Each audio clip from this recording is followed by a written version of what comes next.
Introducing Brian Blog's audio articles, now available only at Brian Blog's Corner Club at www.patreon.com/Brian Too Bad TV Solange, my newest upgrade for valued Patron members. For older blogs, you can now click on the audio file attachment below the written article. Download it on your Android, iPhone, laptop, or desktop. For newer blogs, simply click on the audio strip as seen in this illustration, and then listen along as you read it, or just choose to listen as I personally narrate yet another one of my classical masterpieces.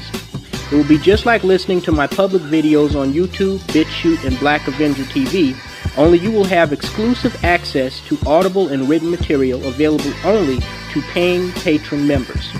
For as little as $7 a month, you can become a member of this important club of like-minded thinking individuals. Get the latest updates on news, stories trending on social media, and cold case files, as well as new revelations on historical events and political issues. With Brian's blog audio articles, you now get twice the content for the same price. Again, if you want to enjoy a members-only club where you get to choose whether you want to read or listen to my awesome content, sign up for as little as $7 a month. That's less than a standard fast food combo meal these days. Become a member of Brian Blog's Corner Club at www.patreon.com/Brian Too Bad TV Solange and enjoy exclusive access to audio article blog library only available at the Brian Blog's Corner Club today.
What's going on, YouTube? I'm sure we've all heard by now about the tragic shooting death of Grammy-nominated hip-hop artist and Los Angeles-based rapper Nipsey Hussle. Apparently, at the age of 33 years old, he was gunned down outside of a clothing store, some type of store that he owned and ran in LA. I think it was on Crenshaw. And there were two other black men who were also wounded in the shooting. And, I discovered this by complete accident. I was getting ready to work on my video in response to the Cardi B controversy about that, ironically, about that whore bragging about drugging and robbing black men, when I saw a couple of people were live streaming about Nipsey Hussle being dead, and I thought it was some more that silly ass conspiracy theory, Illuminati clout chasing stuff. But then I started seeing other streams, and I started seeing other videos on YouTube. So the first thing I did was go to a dependable source, CNN, and that confirmed pretty much that this young brother passed away at my age. He was born the same year that I was, and he's the same age as me. 33 years old. For a black man that young to lose his life over something that I know was likely so fucking stupid and not worth the life of a human being, that it's really, the patheticism in and of itself is tragic. And I'm not, I didn't listen to a whole lot of Nipsey Hussle's music. I have like 2 of his tracks from way back when he first got started releasing mixtapes. But I've heard a little bit of his music because I wasn't too up to date on it. I started just right after I heard the news. I listened to a mix on YouTube from, I guess, his specific channel, and I hear a lot of nigga this and nigga that in his songs. Some of the beats are catchy, and I'm seeing him do his thing, the whole hip-hop gangster thing, and he's holding guns and pointing them at the screen. And it's really, it gets, I'm as big of a fan of hip-hop as anybody, but it really gets disheartening that this is what black men have been dwindled down to.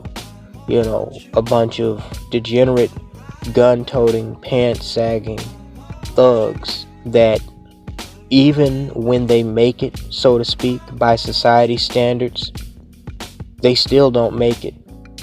And a lot of people were saying that when after Tupac died and Biggie Smalls was killed 6 months later, that the black man, the black male, is the only human being in the United States that can make it, so to speak, and still not make it.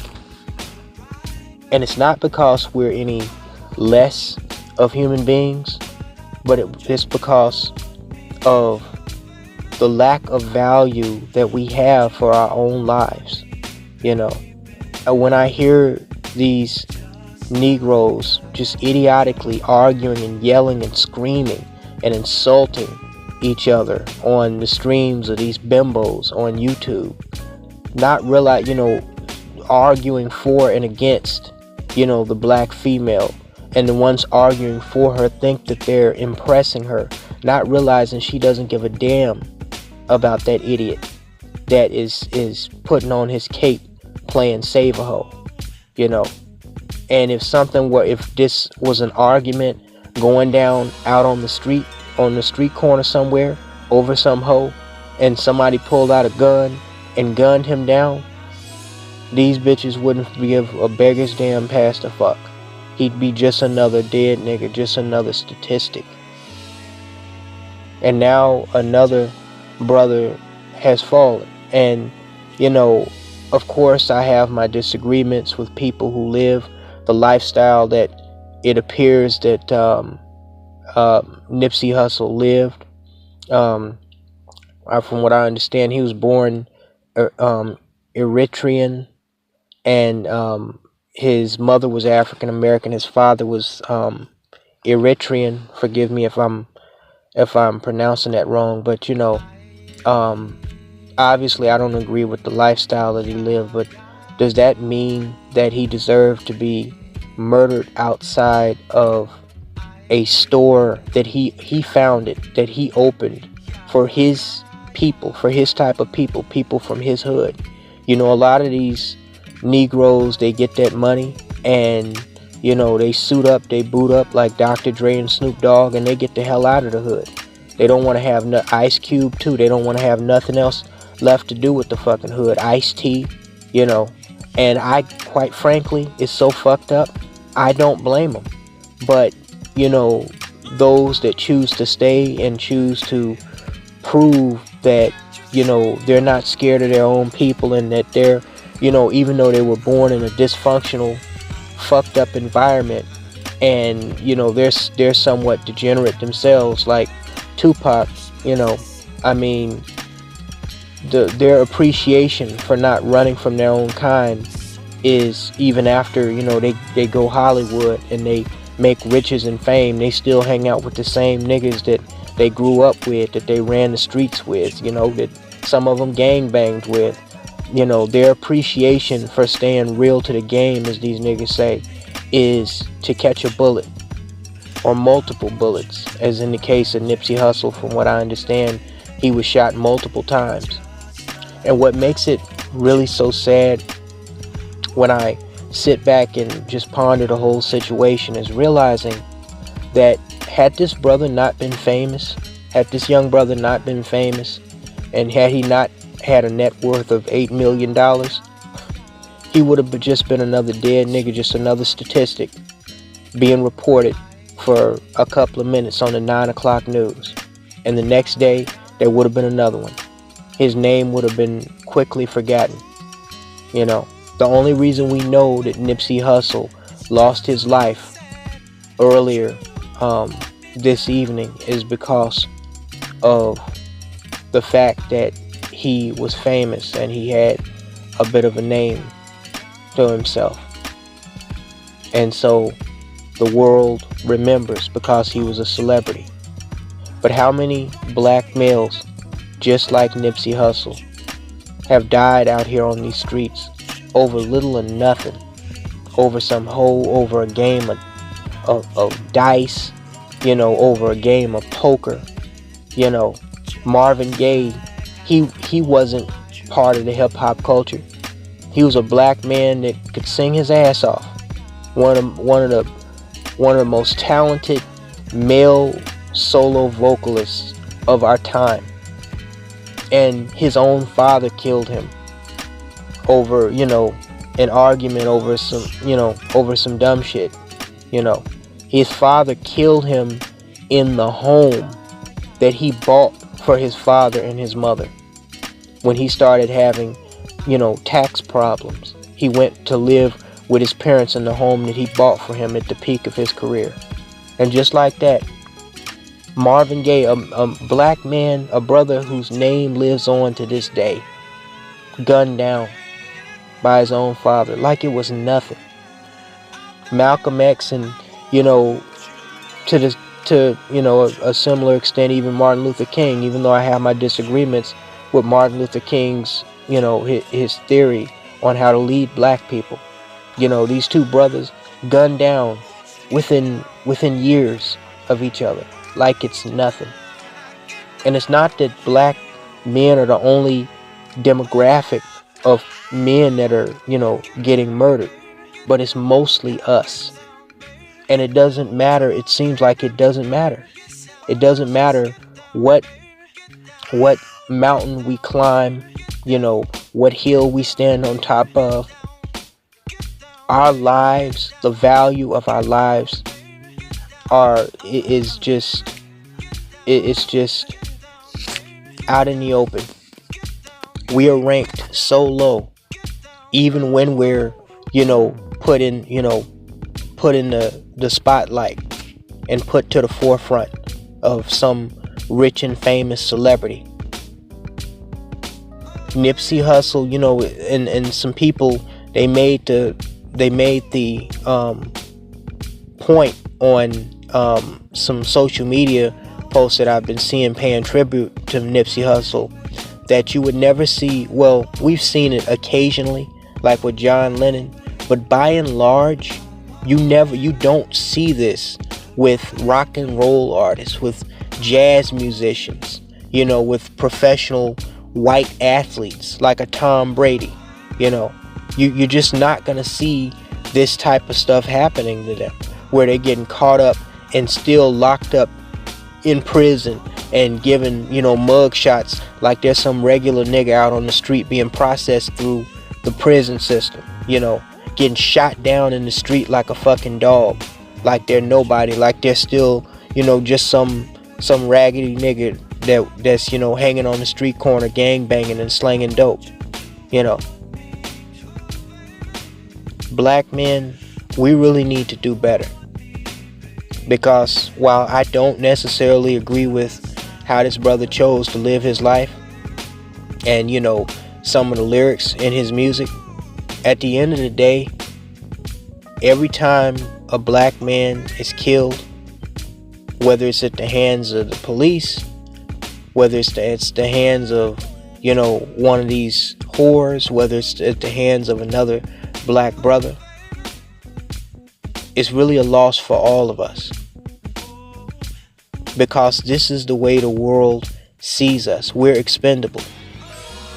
When we have bimbos like Paris Milan talking about how black women are victims and no one's protecting them, no one's protecting black women. Fuck protecting black women. What about us? This is why, ironically, the video that I made just yesterday telling y'all to look out for yourself, to protect yourself, why I told black women that it's your responsibility to protect and look after yourself. Black men, I'm telling you the same thing, because there are people out here that will kill you as soon as look at you. The way that guy died, he shouldn't have pushed the white boy, he shouldn't have pushed him, but the way that white dude in that parking lot in Florida just pulled out that gun and just pumped a bullet into that black guy's chest. It just, like I said, like with the New Zealand mosque massacre thing, you get desensitized to certain things, but just to see that, and the way he ran back into the gas station before he collapsed and died, just it was so symbolistic of how little value and worth a black man's life has in this society. And the reason why our lives are so belittled is because we don't value our own lives. When Laquan McDonald was, gunned down by Jason Van Dyke in my hometown of Chicago 5 years ago, and even after he put the kid down with the shots, he continued to empty magazines into the back of the head of Laquan while he was on the ground. You could see bullets ricocheting and kicking up cement around him. And after he's convicted, they only give him 3 years in prison for that crime. And why, and I can't really get mad at that, because when black males kill other black males, they give them very reduced sentences compared to if a black male had to kill, like, say, a white person or a police officer. Look at the men who murdered Malcolm X in front of his family, pumped shotgun slugs into his chest. That wasn't gangster black on black. Malcolm X was a brilliant brother that honestly cared for his people. And look, them dudes, I think one of them got like 20 years. Most of those guys are out now. I think 2 of them got 15 years, 1 got 20 years. They didn't give a damn about Malcolm X. As huge as he was, and more so of what he could have given to the black community had we listened to him instead of Dr. King's dream. But that's what I'm talking about. The reason why these cops have this attitude, I had this punk ass, bitch ass, state police lieutenant mouth off to me about how even though I was unjustly pulled over and given a warning, I was lucky that, they didn't run a felony stop on me, because, they press wrong buttons on their police computers all the time. And, they could have ran a felony stop and pulled me out of my car with their guns drawn on me. He actually said that to me. And I know he wouldn't have said that to a white boy. I know he wouldn't. He said that because it slipped out. It slipped out. And I'm still working to pursue litigation over that. And the reason why he said that was because that is what is in the back of his mind about how he perceives black males. Just like the reason why these hoes don't respect us, because that is what is in the back of their minds when they see a majority of black men. And what's so tragically sad is, me as a black man, I feel no more threatened than when I'm around certain types of black males that look certain types of way, like Nipsey Hussle and the crew that he hung out with. So it becomes an oxymoron, because on the one hand, I recognize how tragic his death is, as it is symbolistic. It has come to represent what is wrong with black America and how fucked from birth the black male has become. But at the same time, there are times when I'm around black males that are, I can tell obviously that they're from the rough side of the tracks, where I feel myself, as they're approaching me or coming up behind me, I start reaching for my firearms in my jacket, just in case. But that's where we are at, to the point where we're scared of each other. Because we know, more than likely, even more than being in the middle of a Ku Klux Klan rally with no witnesses, the person these days that is most likely to kill us is the person most likely, the chief suspect, perpetrator, and gunman who murdered Nipsey Hussle. Another black male. Talk to you later, guys.